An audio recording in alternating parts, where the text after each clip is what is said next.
सहावीतल्या मुलांना निबंध लिहायला सांगितला पावसाळा.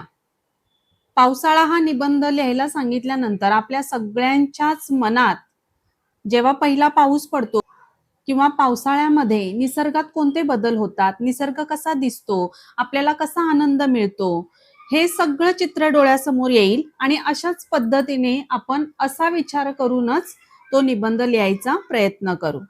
पण तुम्ही कल्पना नाही करणार, जे मी कालच्या माझ्या व्हिडिओमध्ये तुम्हाला सांगितलं की आपण मुलांना वेळ देणं किती महत्वाचं आहे, तर आज तुम्हाला ते लक्षात येईल. सहावीतला मुलगा फक्त 11-12 वर्ष वय त्याचं आणि त्याने निबंध असा लिहिला की दरवर्षी हा जो हेवी रेनफॉल पडतो, खूप जोराचा जो पाऊस पडतो जूनच्या सुरुवातीला, तो दरवर्षी पडला पाहिजे, कारण त्या दिवशी फक्त माझे मम्मी पप्पा घरी असतात. माझी आई त्या दिवशी स्वतः जेवण बनवते, मला झोपेतून उठवते, माझे लाड करते, मला जेवायला देते, माझ्यासोबत खेळते, माझा अभ्यास घेते. तो एक दिवस मला खूप छान वाटत असतो. असं वाटतं हाच दिवस पुन्हा पुन्हा माझ्या आयुष्यात यावा, हा पाऊस असाच पडत राहावा.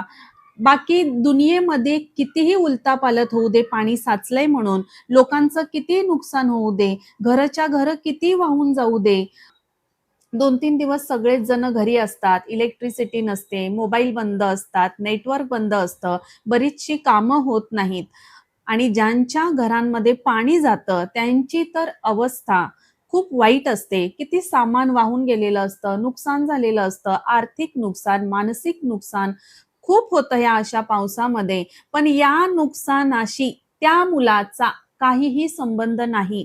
कितीही नुकसान होऊ दे, कोणाच्या घरी किती पाणी साचतंय ते साचू दे, कोणाला आर्थिक मानसिक त्रास व्हायचा तो होऊ दे, पण मला हा हेवी रेनफॉल पाहिजे, कारण त्यामागे त्याचा स्पष्ट आणि प्रामाणिक हेतू असा आहे की त्या दिवशी माझी आई घरी असते, ती मला वेळ देते, ती संपूर्ण लक्ष त्या दिवशी माझ्याकडे देते, माझ्यासोबत वेळ घालवते. ही जी आपली मुलं आहेत ती वेळेची भुकेली असतात. त्यांना आपला वेळ हवाय, त्यांना आपलं प्रेम हवंय. ते तुम्ही त्या त्या वयामध्येच त्या त्या वेळीच द्या. एकदा का वेळ निघून गेली की फक्त पश्चातापाची वेळ आपल्यावर येईल.